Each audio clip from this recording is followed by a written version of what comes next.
I'm firmly convinced that one of the most important experiences you can have in learning, presumably whenever you do something, you're thinking, you're curious, express it, say it out loud. Let them see that this is fun. At some point, the Wall Street Journal talked to me, and they were like, this guy's nuts. You know? I mean, they teach in pairs.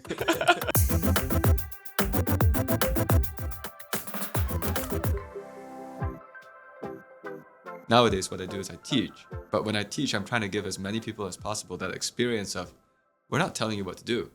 Right. You figure it out. And now, of course, I said I'm more interested in people. That's because, well, now with this AI everywhere, it's pretty interesting because the message I've been saying for the last 20 years or so is even more true. Today, if all you learn how to do is how to do what people have done before and follow instructions, come on, the boss is going to use an AI to do that. Yeah, it's interesting that was certainly my experience learning math was sort of, memorize the formula and then just apply and repeat what you've been told to do. And it wasn't until I did okay in math in high school, and then I kind of failed at some point in university and they kicked me out and I had to start over. But it wasn't until I found problems that I was excited about the problem that math became easier for me. So I love that approach to it of like, it's more about people and solving problems, and then math is sort of the tool to get it done. Yeah. And I noticed you apply, like you've got a really interesting approach to, it seems, of like blending math and what you're doing with so many other disciplines. Like I saw a video of you working with a cheerleading squad, right? And applying math to that. So, and you seem to do so many applications of math to different, intersections of different disciplines out there. Right, which is why when you asked me when did I get into math, my answer was I'm into people, and math is this vehicle that I use to connect everything, right? Because the way I see it is actually math just has a bad name. Whenever anyone thinks of math, they think of big trigonometry formulas that they remembered for 5 minutes before the test. Right. But honestly, that's not what math is. Math is not even about remembering how to do the formula. Math just needs to be rebranded as thinking. Now everyone will be like, yeah, do you want thinking? Of course I want thinking. I want to be able to think about something that I don't know how to do. And math, we have math classes that we run on your platform through Thinkific. But with these math classes, we're not the usual math class. We're not just showing you how to do one formula or another formula. We created this purely to let people be able to see, there are questions that I don't know how to do, that if I think for a while, I can figure out how to do it. And we're using math to put all this together. Because if you want to do like a creative thinking problem, and the problem is called stop global warming, I mean, come on, that's how do you even discuss that? You know what I mean? Honestly, if we knew how, it would be done by now. Mm-hmm. On the other hand, you can use math to be like a sandbox of sorts. Right. To say, here's a problem, it's well defined, but you have no idea how to do it, and the rules are well defined. Mm-hmm. So you won't suddenly be like, well, what we could do is we could tax everything. Oh, but by the way, you can't set tax rates to 300% or else everything breaks. Right. You see what I mean? Like the real world is too messy. Yeah. Whereas in math, if you do 2 plus a billion, it's still 1,000,000,002. And your classes they seem really fun. I've watched some of them to get a sense of it. I know you do a lot of live. So, but in bringing that, and you bring in thespians, actors, and others into it to make it more fun. So it's not just the math professor. You have that. I think even in your live, you blend some pre-recorded. Is that right? Just to make it a little easier on you in terms of showing up sometimes. Oh yeah. So the way we did this is, first of all, I'm firmly convinced that one of the most important experiences you can have in learning is to interact with someone. You have to interact with someone. And now the big question was, how do you find enough people to facilitate all of these classes? If you want to have people interact with someone, ideally the someone is also pretty good at math. Yeah. And the secret, you mentioned these thespians and the actors, the secret was I realized if we're teaching all these middle schoolers and even like 9th and 10th graders, teaching them math, wow, some of the best facilitators are high school students, like 11th and 12th graders. Yeah. But to incentivize them, how you make a win-win? And then finally I made the observation that, what if we bring professional actors to teach math people how to be interesting? Now that's a win-win. Because honestly, if you're already good at math, do you need more math? Not really. Yeah. What you need is to complement all the other skill sets. And all these actors, well, they really understand emotional intelligence. So that's how that whole thing came together. But at the beginning, when I was thinking of this, I thought, well, parents sometimes are a little bit apprehensive. They might pause if they're like, who are you learning from? Some random high schoolers? Yeah. So that's where this pre-recorded part blends in, because the point is every single one of our classes, even the live ones, about a third of it is actually me teaching. Right. But I can't possibly teach around the clock. So what we do is we use the previous stuff that we built on your platform, on Thinkific, where I had recorded all these lessons and they had been sliced into 3-minute components. Mm-hmm. Then our high schoolers will do something where actually the entire flow is like this. They say, hey, everyone, here's a problem.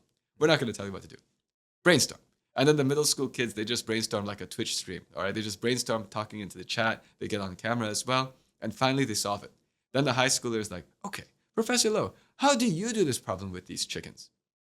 See, the high schoolers know the first sentence I'm going to say in the video. So then after they say that, I'm like, yeah, see, we got these chickens. You know, like, then it seems natural. Right. Right? Yeah. I stole that idea from broadcast TV, like broadcast live TV news. Where they bring in the pre-recorded clip, but they're setting it up with a live intro, knowing what's coming. That's right. I love That's that. right. That's great. There's so much of what you're doing there that I would love to unpack, because it's you're scaling beyond just you, which I think so many creators struggle with, is like, because they end up working too many hours. So you've scaled by introducing pre-recorded into live. You've scaled by having other people teaching. And the really interesting there is you're not saying they have to have a PhD, right? It's high schoolers who are good teaching middle schoolers. And then on the actor front, so is the actor on the call, or are they just coaching the high schooler before the call? It's on the call. Yeah. That was essential, because in order to make a win-win, the high schoolers are so busy. Actually, I should say the high schoolers we have, they're insane. In fact, 6 of the high schoolers this year got into Harvard. Oh, wow. By the way, that also attracts many high schoolers to want to join the program, because if a high schooler is trying to get into a top American university, honestly, if they're already good at math, what is the thing they need? Emotional intelligence, coaching from these professional actors. Right. So suddenly, that gives us access to these extraordinary high schoolers, but they are limited on time. Yeah. So then what I realized was, if you want to learn how to communicate, you can't just watch the professional actors. Mm-hmm. You got to talk too. And what's the easiest thing for the math people to talk about? Math. Yeah, math. Yeah. So actually, while they're teaching the math, all right, so here's how the setup works. All the high schoolers, we send them the equipment. The high schooler doesn't have to buy anything. If they get into our program, they also get paid, right? So this is a win in every direction for the high schooler. Right. So if they get into our program, then we ship to their house a bunch of boxes. Yeah. The boxes have a Mac Mini, which is a little computer which is powerful enough with the graphics processing to do real-time live streaming. Right. They get 2 monitors. Yeah. And then when they live stream the class, there's a main Zoom meeting where everyone's taking the class and the actor's in there, but the actor's camera is off and microphone is off. So that doesn't disrupt anyone taking the class. They don't even know the actor's there. On screen number 2, there's another video call happening. The other video call, in parallel, the high schoolers can see and hear the actor. So while the high schooler is talking, they're getting this real-time feedback on their eyes, expression, energy level. Really? They can see the face of the actor and they can see their face because they're streaming on Zoom, right? You can compare side by side. This makes it so that while the high schooler teaches 1 hour of class, that is your ticket to 1 hour of coaching from a professional actor. And it's not distracting to be teaching while getting audio, and it's audio and video coaching. Oh, okay. So they can share things with you. It's video coaching, so you can see the feed, and you also can see whatever they're typing. Yeah. And then when they say, Professor Loh, what's up with those chickens? Right. Then everyone mutes in the main room. Right. It plays my video. They've got a 3-minute debrief. And this plays off every 3 minutes. See, it's like 3 minutes of it. You're on camera, you're on show, you're doing your thing, you're getting some notes coming at you and you can see the actor's face and you can see what they're typing. Then you're like, Professor Loh, and those rabbits now, what's up with them? Switch over there. Okay. And then the actor's like, okay, so this thing was good. You adjust this. Try this. Smile more. Right? Try this joke. And then suddenly what we've done is it's highly beneficial. You know, I don't want to use people. Like the way this whole thing is architected is I would not feel comfortable if we're using high schoolers. Yeah. No, the high schoolers who go through our program, man, it's like win in every direction. And then their interview skills, they end up through the roof. Yeah, they're getting paid, they're getting coaching, they're building their resume. And then teaching is a great way to learn too. So they're like expanding their understanding of things by teaching and probably learning from, different ways that people are solving the problem. You got it. And we actually even accidentally built a dating service. Yeah. I mean, they teach in pairs. I should say low key. It's not official. This is not advertised. Fortuitous or accidentally. Spontaneous. Accidentally, it looks like we did that. But what I mean is we have all these classes. Every class is taught by 2 high schoolers. That's also unusual. Yeah. Usually when people were trying to scale this stuff, you'd have 1 person live streaming. Our philosophy was 2. Wow.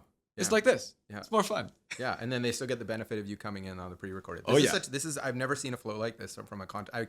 Watching your stuff, I was like, okay, I got to better understand how you got here, how you do this. I think it's such an amazing thing because it's so scalable, repeatable. You still create really high quality. You also don't give up that engaging component, which I think is what you've highlighted on is so important. So that's awesome. Yeah. The two people is magic, by the way. I actually tell everyone, if you can do two people teaching at the same time, And they're both on at the same time. at plus the exact coach. same time, plus the coach. You see, we taught the high schoolers improvisational comedy. Yeah. So improv comedy is a performing art form where you don't know what you're going to say. Yeah. And there's two people, and one person says a line, and the other one has to immediately just come back at it. So they get advanced coaching in improv. Advanced coaching and improv so that they can survive this thing, right? Wow. So we actually usually give them about 20 hours of coaching It before sounds they like even it's teach better one for the class. high schoolers than the students even, or than the middle school, the people being trained. Everybody's getting value, but Yeah. it's like huge value there. So the value chain is throughout. And actually that was Amazing. so important because, when you were talking about scale, usually the question is how can you find highly qualified people to Right. assist in the instruction? Definitely. You got to make it a win. And in the past, the only way people could incentivize this is with money, to be honest. Yeah. What we did is we gave you the skill it takes Hmm. for you to have a massive breakout success in your life. More than money. Amazing. Yeah, and they'll apply that, I'm sure, throughout their life and all the things Mm-hmm. they're learning. That's wonderful. Because, yeah, a lot of times you see people where someone like yourself, you're really good at a subject, getting to know people using math. Mm-hmm. And then you go and take that and try and scale it by just hiring a bunch of people, and things start to degrade in terms of the Yes. quality. So Yes. this is an amazing way of seeing it. And then do you see sometimes your middle schoolers become, the next generation of teachers for you? Yes, so that's the entire point of the pipeline. Because Yeah. you see, the high school program at this point Yeah. is actually a huge value in itself, and then you get paid for it, right? So there are people who want to get into that. Now, unfortunately, it's pretty hard to get into the high school program. You need to be good enough at math to be able to not explain, you need to be able to live react to Right. people brainstorming math ideas. That's a very high degree of math. Hmm. So in fact, and not only that, you also have to have these people, the idea of people's skills, right? Yeah. So honestly, the best way to get into the high school program is to take the middle school program. Right. That's the feeder. Because a lot of kids these days, if they're taking some after school math class in middle school, they might get a highly qualified coach. But oftentimes that coach is not actually that engaging of a person. Mm-hmm. They just tell them, here's how you do this. Or even if they're engaging of a person, it's not as high end as the actors, if that makes sense. Yeah. So what we're doing is we're just showing these middle school kids, this is where the action's at, right? And it plants the seeds when they're like 5th grade, 6th grade, 7th grade, 8th grade. I want to be that. Oh, this is awesome. Then they can apply, then they can get in. And I should also say our high school program, see, I have a lot of things I'm trying to solve here. College is too expensive. Mhm. Honestly, when you think about why people go to college, it's to get a job. Yeah. Let me backtrack. How you get a job? I'm just going to say what I tell all my college students at Carnegie Mellon. The way you get a job is to make tons of friends who are 2 years older than you. All right? Like in this modern world dominated by AI, Yeah. just having a degree from a name brand university is not going to get you a job because junior hiring is getting cut. You might see this happening too. There's a lot of senior hiring happening and there's a lot of AI happening Yeah. to take the junior jobs. So the network is everything. Right. So actually the idea of what we're making here is that high school program is a massive network because two people teach together. The two high schoolers teach together. That's a network connection. Yeah. You teach together for 20 sessions, each one 1 hour. Yeah. After defending each other from the onslaught of middle schoolers, your friends, Yeah. all right? Or dating. Or dating, Yeah, yeah. right? And then we switch partners. Yeah. And so the entire plan is like this high school program. Right now, we only have 100 people in it. Mm-hmm. We want to grow this to 100,000 a year. And then we want to grow that to 1 million a year, Amazing. teaching 1 million to 10 million middle school kids. Yeah. And the idea is like, if you're in this network, hey, you'll get a job. You made all these friends 2 years older than you. Right. They all know you're great people. They know your skills. You're going to get a job. Yeah. Forget about worrying about how much that college costs. Like, okay, if you want to pay for college, go ahead. But the concept of college being this hard thing to get into, right? The other thing we're solving is why are there so few spots in college? Because there's a limited resource in some sense. The limited resource in fact, what I'll say is the limited resource is beds. Right. The limited resource is not education. You guys here at Thinkific, you're figuring out how to, scale out the delivery of education. That's not the limiting factor. The limiting factor is there are beds. Right? This is you applying math to the problem here, right? Count That's the beds, right, not count the beds. professors or the classrooms, which is where I would have gone. Yeah. But it's the beds. Well, but we on had campus. we had online teaching, Or right? near- So yeah. in some senses, and you want to, but when you go to college, you need to make friends with people. You got to make connections, and you got to get the content. Content can be delivered. Ultimately, the problem is there are not enough beds. And so what I said is, with this thing we're building online, we have no scale limit. Heck, if one day 90% of the world was in this thing, I'd be like, cool. We got 90% of the world qualified enough at math to be able to teach middle schoolers how to brainstorm about math. Yeah. To me, that's the math that everyone needs. If Yeah. everyone in the world just got to that level of math, I'd be Yeah. like, cool. Yeah. No one remembers trig formulas anyway. Right. And the odd person decides to excel and go The beyond odd person does but that. That's good because for them. Yeah. Good on them, right? But like everyone, what everyone needs is to be able to solve a basic math. I don't want to say math, but a basic thinking analytical thing that they've never seen before. Would you expand this to other subjects? Go into college level education? Where do you go from here? So that's where you and I are different. Yeah. So in the sense that you have built this platform, which is about scaling many different ways of teaching something. Yeah. Right. And so you're making it possible for many creators to make their thing. I had my own story. You're making it possible for other people. I am actually doing something different. Yeah. I'm more interested in touching as many people as we can on earth, Yeah. delivering something good, and maximizing the number of people we touch. Yeah. So now, of course, you might say we could just touch more people by teaching chemistry too and computer science and all that. But we don't have to because everyone needs math in middle school. Right. See, my point is I can already intersect every life path Just through math. through middle school Yeah. with math. Yeah. And again, I hate to say math. It's more about thinking and problem solving, right? Right. Don't think about like crazy algebra formulas. That's not what we care about. We care about like what is X. Right. Okay. Thinking and problem solving. Thinking and problem solving. So my style is we're just going to scale this until we can touch everyone. And you see, the reason is because I actually have my goal, I'm a social entrepreneur. So we do have a business. The business makes money thanks to this platform, right? But we use the money to do all kinds of crazy things. Like, for example, I was just talking to someone who's managing payments. Yeah, handling payments, the product manager handling payments here. And she was talking about how it can be challenging sometimes for people to pay the bill. Well, honestly, what we do is for people who have trouble paying the bill, we give it free. Like, so we actually have, well, what I mean by that is we have an entire program where we find people going to Title I schools in the US. Yeah. Title I is a categorization where the vast majority of the students are on free or reduced lunch. That means the income level of the parents is close to the poverty line. Right. We go find those kids. We give the most motivated kids free classes. Amazing. Right. But what I'm explaining is like, this is different from the usual business. Yeah. I'm lucky enough that I can run a social enterprise. And what we're trying to do is we're trying to just touch as many people as possible. Yeah. The high schoolers, it's actually a pretty inefficient business, to be honest. You train them, they only work for you for 2 or 3 years, Right. then they're gone. Yes. Yeah. Right? Fair enough. So most people will be like, oh man, that's crazy churn. What I say is, oh, our alumni base, they're gonna do some interesting things. Yeah. Right? Because like what I will be doing instead of scaling to other subjects, we'll be scaling longitudinally. And that's not revenue scale. Yeah. We got all these alumni. They're at Princeton, Harvard, MIT, and I don't only care about name brand universities, they're all over the place. In 20 years, they're going to start companies, they're going to run for politics, they're going to be leaders. We're going to have a lot of fun. So that's actually that's what I'm interested in. Now, how much control do you have over this network? 0. Yeah. Okay. So that's important. So yeah, that's healthier. no, so that's important. Actually, this is a very important thing because again, you're talking to a guy who's an academic. Actually officially I'm still a professor at Carnegie Mellon University. But we often think of like what's our contribution to the society, and your contribution to society in the academic world is what you wrote, the philosophies, the discoveries you made, and how they live beyond you. It can't be you.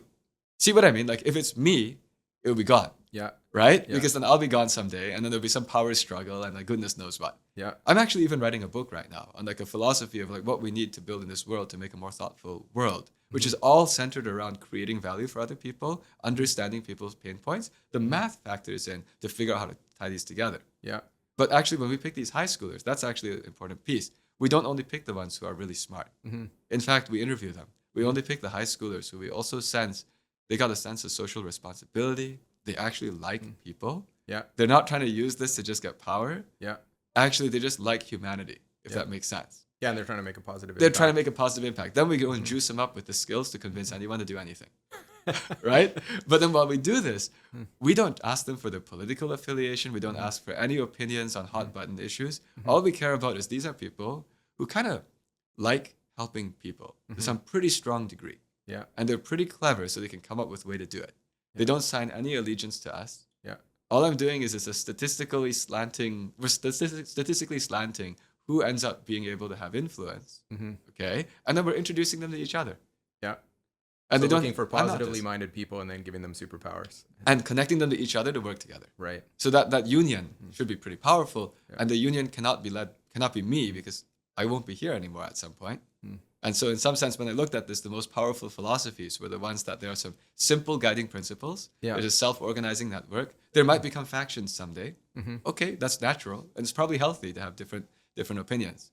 But I just want that someday, when all this is done and when I'm not here anymore, it had a life of its own. So I'm curious how, like, on that front, you're, a lot of people in your position with maybe different mindsets on this, often top of mind is sort of marketing. How do you attract people to it? I'm going to guess that you have an interesting approach to that, or it's very network driven, but how is it that you actually grow and reach more people and bring new students to both, I guess, well, we've talked a little bit about how you get new high schoolers, but how do you get new middle schoolers joining the program?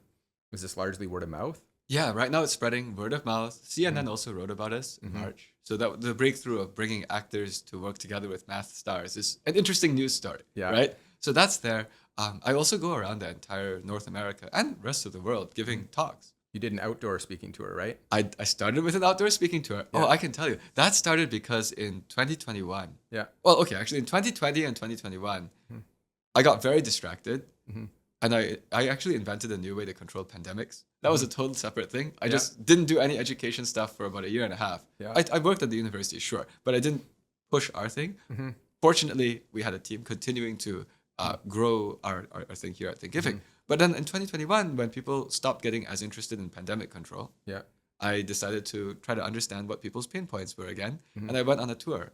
The problem was, in order to give a speaking tour in May or in June 2021, you can't do it indoors. Right. It would be very ironic to have invented a way to fight pandemics and then hold super spreader events every day, right?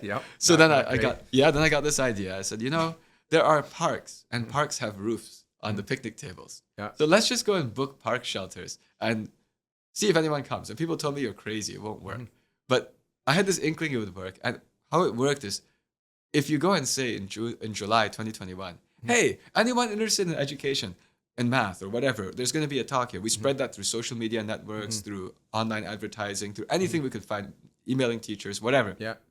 It turns out that by July 2021, if you said, come to an outdoor event at a park, people were like, I haven't been to something for so long. Yeah. And then when the people were there, they saw me, but I also saw them saying to each other, I haven't seen you in 2 years. I was just like, that solves a pain point of humans connecting with humans, where there was no venue to do it before because there's no safe way to do it indoors. And what kind of crazy person books a park? Right? So we did that. And we just said, anyone interested in math and education, come to the talk. That was the seed. Yeah. And then once I figured out how to do that, because in order to do that, I had to cart around AV equipment, like audio-visual equipment, speakers, whatever. Actually, I'm here talking to you. My car has the entire AV kit inside it right now. Okay. Yeah. I just figured out how to fly around airport to airport, carrying all this stuff, schlepping the stuff around the country. And that is how we got a seed. And as that started, at some point, the Wall Street Journal talked to me. And they were like, this guy's nuts. But then they wrote a really fun article. After that article, the people who came to the talks blew up even more, because then everyone found out these talks are not just about math. These talks are about what to do in the future now that there's AI, what's going to happen to jobs and education and everything. Yeah. And then, for example, I was in Vancouver. I gave a talk last night. We had 200 people. It filled the entire, it was a gym. Oh, awesome. Yeah. And about same tough stuff? What is it about education with AI and math? It's really about what are we going to do, right? And I should say, when it's the same talk, unfortunately, the topic updates every few months because there are new breakthroughs in AI, right? The main bulk of the talk is, let's first talk about what AI can do and let average people see that AI is actually able to do many, many things that are normal jobs. And then to update on the fact that, right now in the job market, if you graduate from a famous university, it's not automatic to get a job. And then I explained to everyone, that's why don't just live a life where you try to compete against other people, right? What I explained is you need to have as many people who love you as possible. Right. Build that network. And you do that by going through school, not as this, all right, I just need to ace this test, right? Yeah. There's so many people in the world who just go to school, they just try to ace these tests. And honestly, the reputation that they build is this is a bot. Right. They're just a bot, okay? And what I explained to all the parents is, if your kid is a bot, they're gone. But it is a little bit how education seems to be designed to incentivize students, right? Certainly I felt incentivized to just, do well on the tests. I mean, I made a good network too, but it was still a lot of perform well, get good grades, you'll get into the right school, do well there, get good grades, be in the top 10%, get a job, right? Exactly. And Yeah. so my talk says all of that was okay up until about 2 years ago. Right. The reason it's no longer okay is because if you look at software engineering, for example, GitHub Copilot is pretty darn good. Yeah. You actually don't need as many engineers anymore because each engineer makes more work. Right. So actually what's happening is all these people graduating from these top schools this year are already discovering the job market is tight.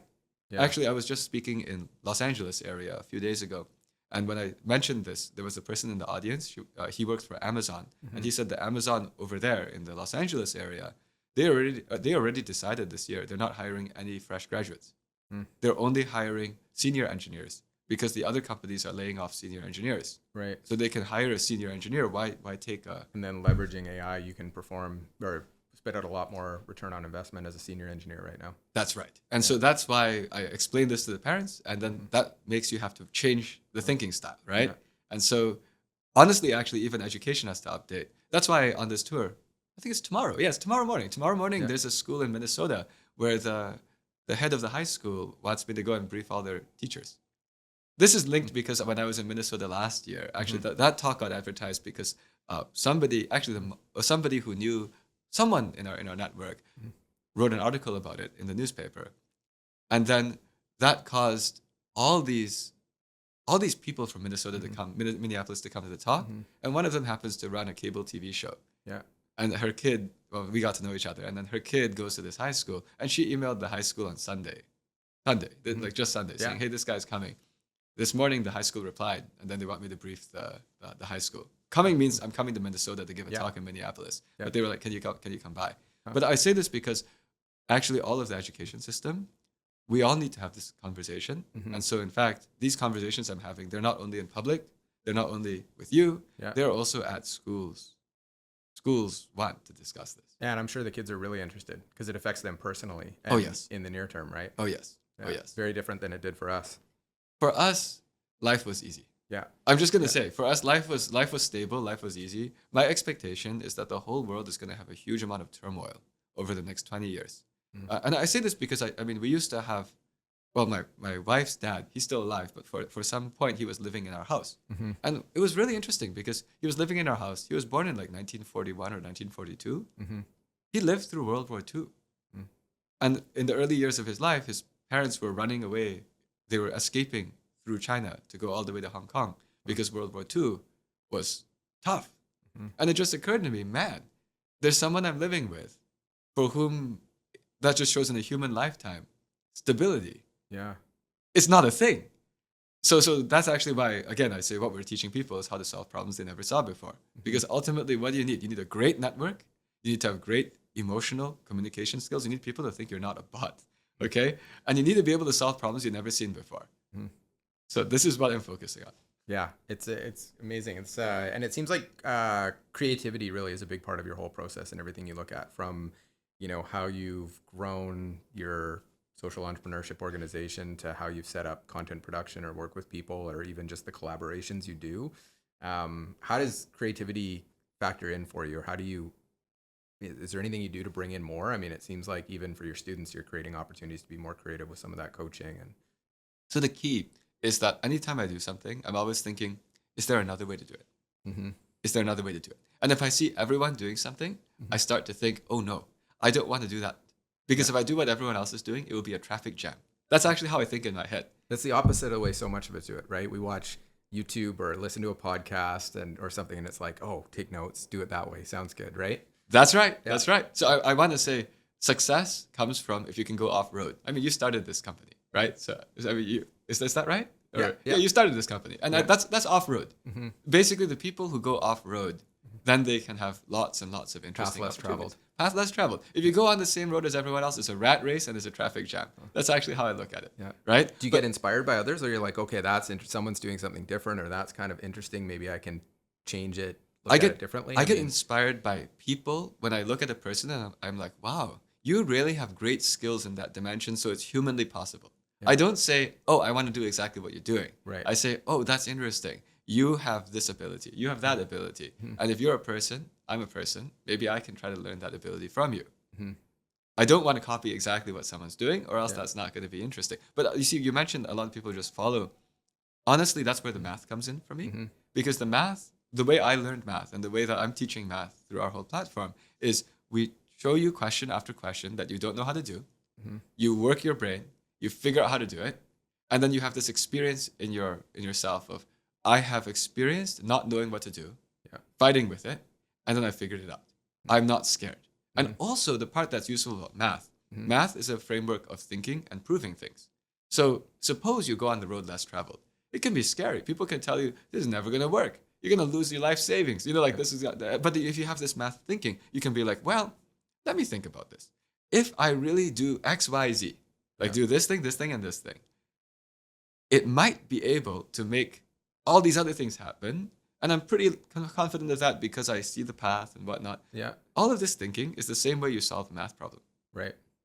What I mean by solve is not repeating what someone else told you, Mm-hmm. right? Repeating other people's steps. You're That's not just not applying this. a formula. No. You're being creative and thinking about how do I get from A to B. How do you get from A to B? And Yeah. the way you learn it is by doing this like math thinking, right? So that's why what I said is let me just teach everyone this math thinking.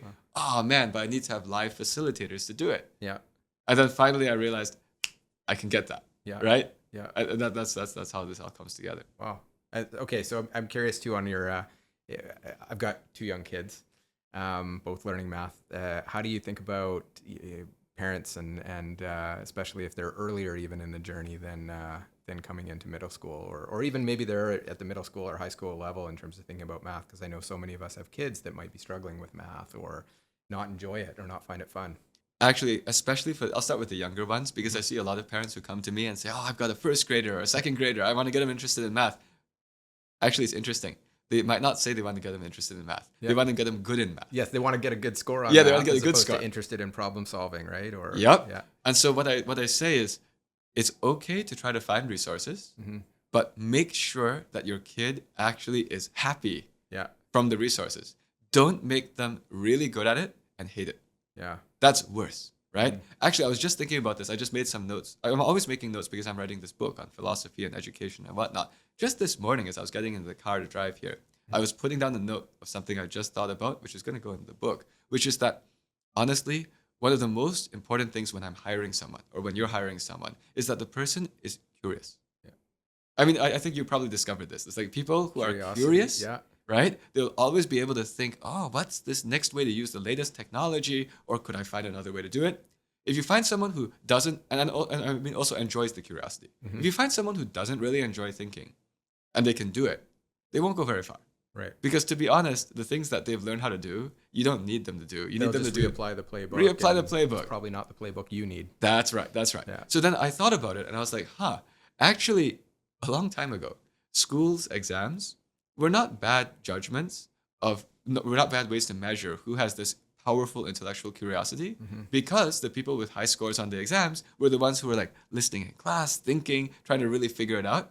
But today the whole system is corrupted because there are all these parents who say, get a high score on the test. I will put you in a cram school. They will just like stuff everything into your head. And you can see kids walking out of the doors of these cram schools with frowns on their faces, but they can do the math.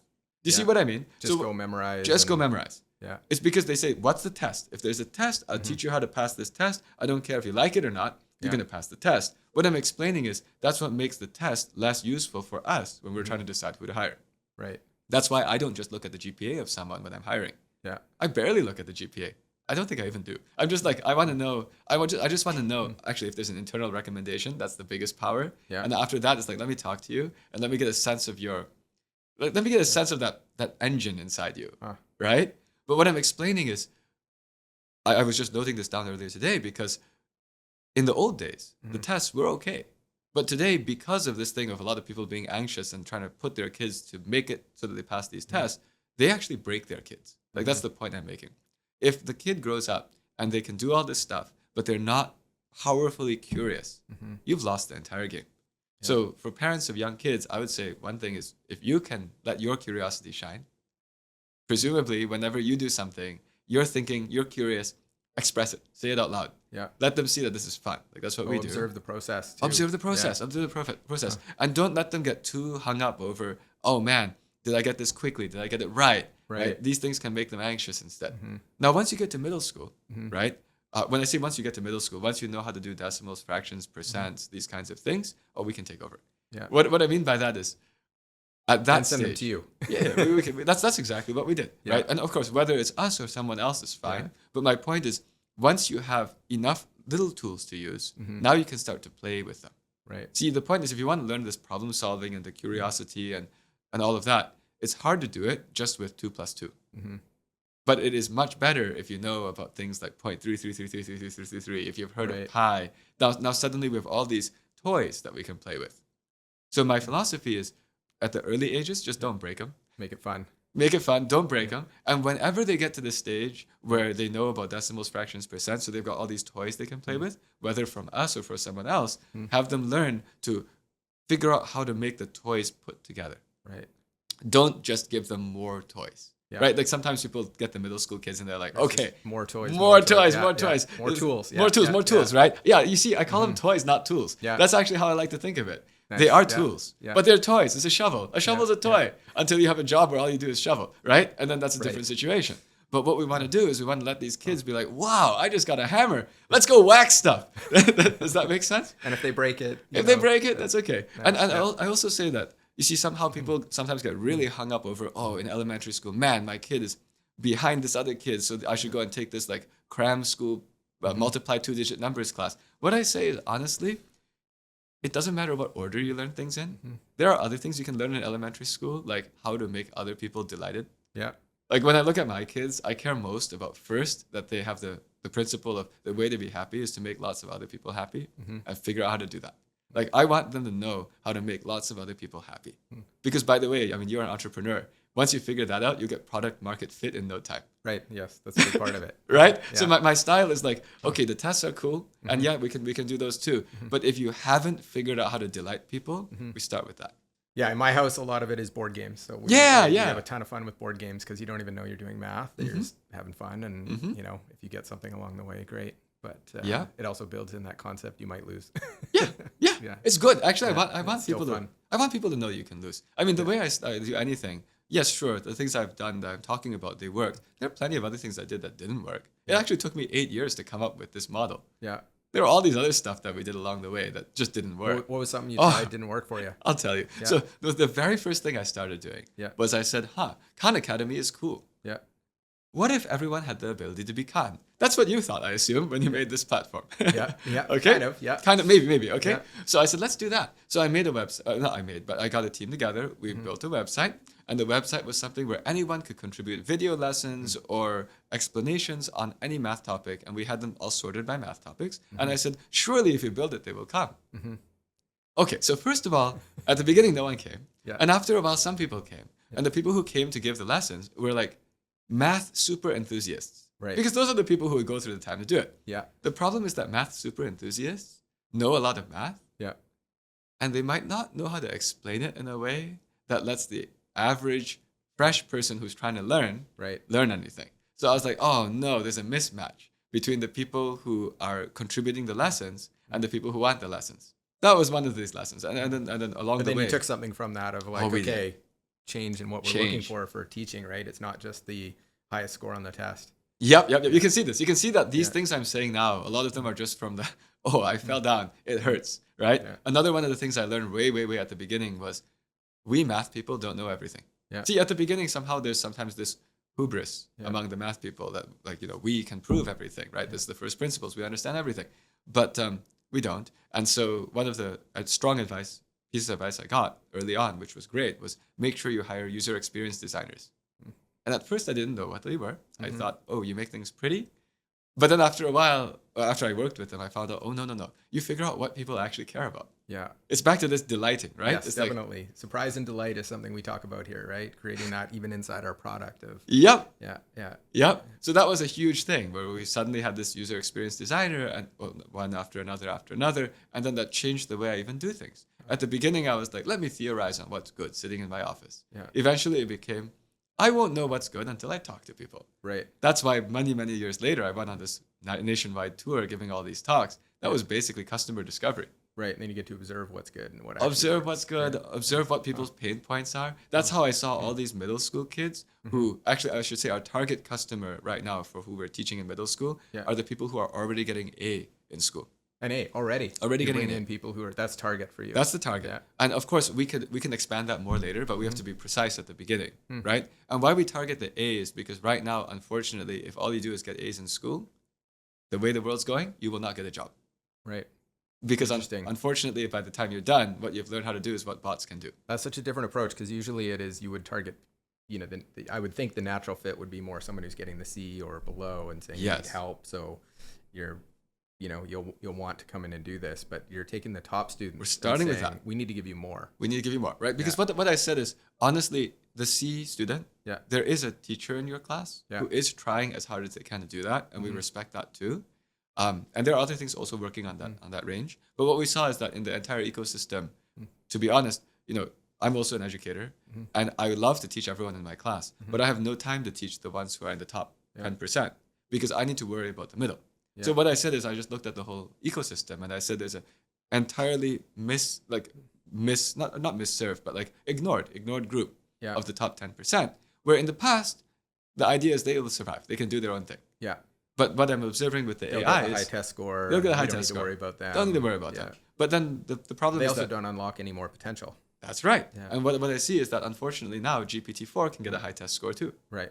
Actually, if you go and take any standardized test and throw it in GPT, it gets like huge score. Wait until GPT-5 comes. It'll ace every single test. Right. So then what I said is, right now in this year we need to solve this problem. But what I mean is I didn't see this until I actually went and gave all these talks and found all these different people. And I was like, literally everyone who's getting an A in middle school math class, we can help them with what they need to have this future where they will be able to have control over their own life. Yeah. And then the good thing is we ultimately want to also teach them about this caring about other people, because ultimately I don't want to make an elitist society where just a few people have stuff. If you can see what I'm doing, I'm trying to make it so that the winners of the world also have a heart.